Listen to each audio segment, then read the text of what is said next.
Welcome to Kenton's videos. Enjoy the video.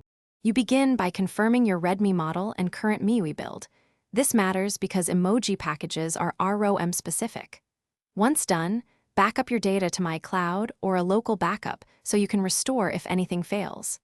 Next, enable developer options and turn on USB debugging only if you plan to use ADB.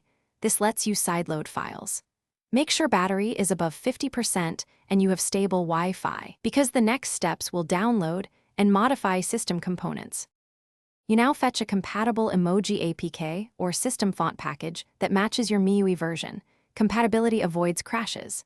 If you have root, use a root file manager to replace /system/fonts or /data/fonts, and if not, prepare to use ADB sideload via fastboot or TWRP to push the updated files.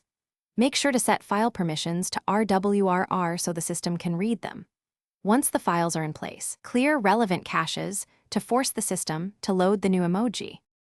You finish by rebooting the phone into the system and testing emojis in multiple apps, such as Messages and the keyboard, to confirm the update took effect. If new emojis don't show, clear cache and data for the keyboard and messaging apps, then reboot again. If you encounter boot loops or display errors, restore your backup or reflash the original font package.